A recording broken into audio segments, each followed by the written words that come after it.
Good afternoon, and I would like to talk about public transport in Malaysia and why some elements of it are ineffective in the country.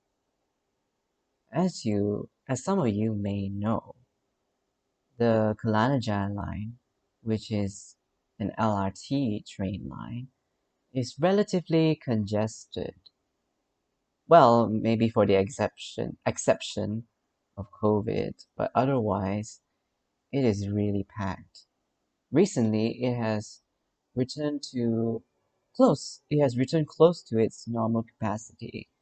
So it is going to get more congested when the situation subsides.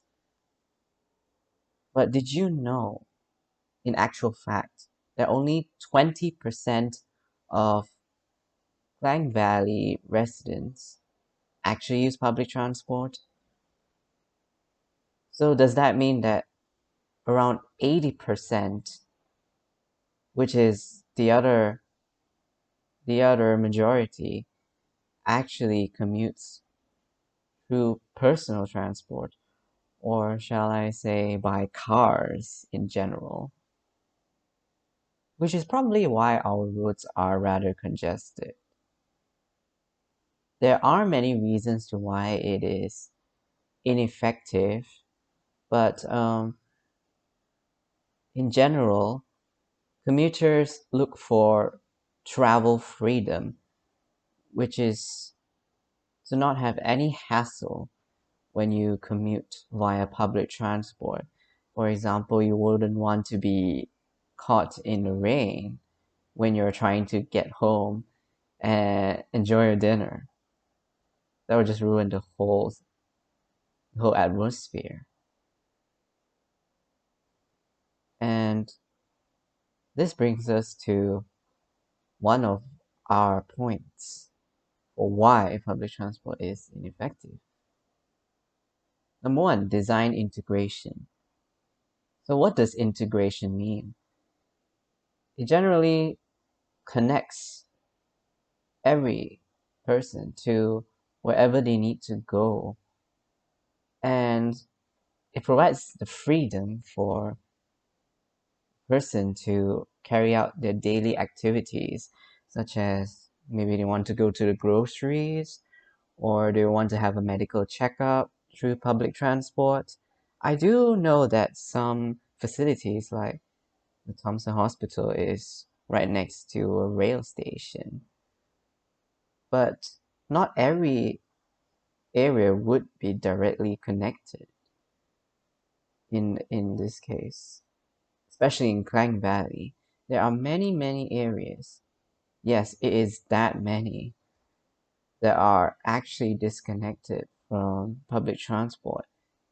Some areas are not even served by buses, which includes mine, which is really a hassle. And imagine having to walk 45 minutes to the bus stop. That is totally out of case for travel freedom. And in general, Klang Valley is an urban sprawl, which means that any transport hub is expected to cater to private transport arriving at that accumulation point, or shall I say the center point.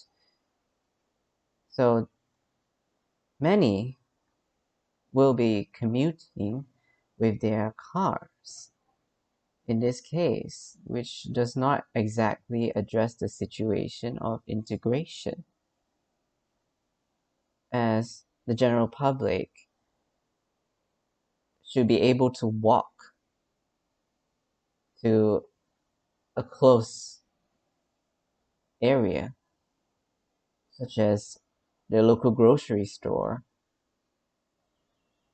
It is inconvenient to just drive there when you need to grab like one or two items, like your essentials, and to actually waste fuel just to get there. Transit-oriented development is also involved in this case, whereby it is generally development within close range of a transport hub. And if not, it will definitely be served by first and last mile connectivity systems such as buses or maybe tram systems. And in general, it's supposed to also increase patronage on our heavy or rapid transit systems such as the MRT. I do know that there are still brownfield sites which are undeveloped land that is supposed to cater for transit-oriented development, or in short TOD, such as Kuasa Damansara. But in this case, it has not happened even after the MRT line that serves this station has opened for more than 3 years. This doesn't help in developing our transport system, which in a way it is ineffective. Speaking of buses, that brings us to our second point, which is about first and last mile connection. We do know that trains are generally packed in the Klang Valley, including commuter systems.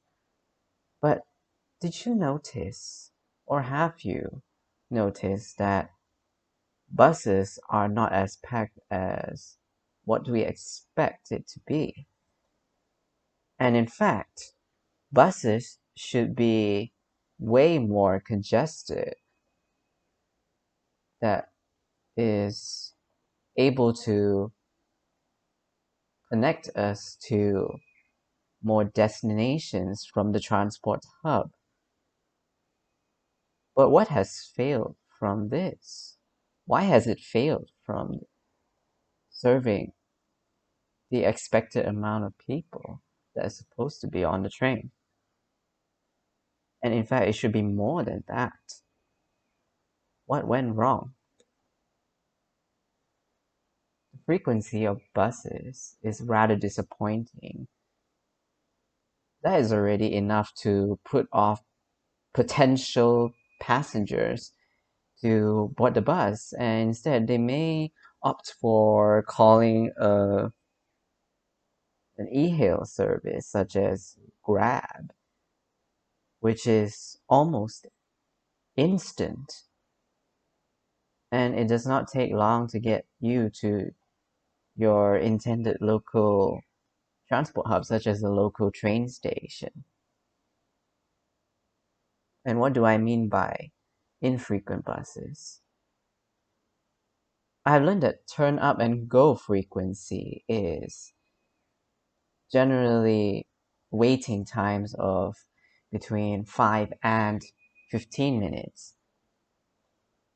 And I suppose in general, Malaysians are not really that patient, especially when you are under the hot sun and in an unsheltered bus stop, which is already inadequate facilities.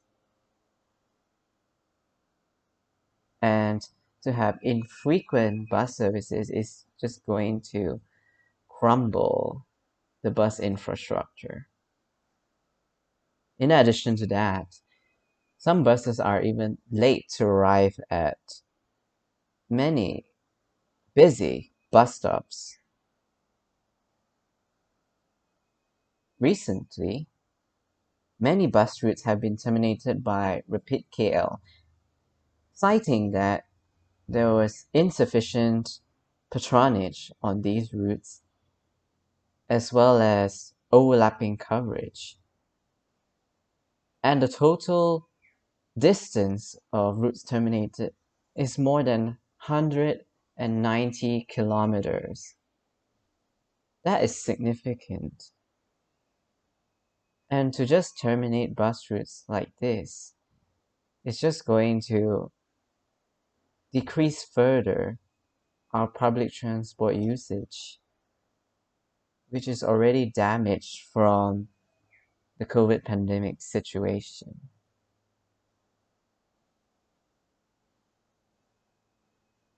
Another thing that makes our public transport ineffective, and will be the last one I'll be covering here, is how walkable our streets are. I wouldn't say they are totally disastrous, but it is in some cases dangerous for you to walk, such as uncovered drainage systems. That is already a potential hazard. And if roads, and if streets are not walkable, how are you expecting commuters to walk to the bus stop already? I have observed overseas that streets are that walkable that you can enjoy the walking process while witnessing cyclists doing their daily routine. And the roads are not congested as well. And that is also part of travel freedom because you get to enjoy the process while you commute instead of being a daunting task and being exhausted when you arrive home. Personally, I have traveled from my college, which is in the heart of KL, to Trader Square, which is supposed to be a 30 to 50-minute journey. But instead, I have to take a train which spends 40 minutes, and I still have to take a bus, and I have to wait around 5 to 10 minutes. And the journey was around 5 minutes. So that is already close to an hour. And that does not get me directly to the destination I'm going for in that business district. I still had to detour via a mall to get to my destination instead of walking on the desired footpath, which is a shorter route. Why, you might ask? That road is totally unpaved, and there is no gap from the road divider. And next to it is a large drainage system uncovered. So why do you think I will want to go there ever again just to have all this being such a hassle? So this sums up why public transport is ineffective in Malaysia. I would not say it is unsolvable, but I suppose drastic measures should be taken to address this situation. And I suppose relevant authorities can collaborate with citizens and find the best solution for us to have better public transport infrastructure. Thank you.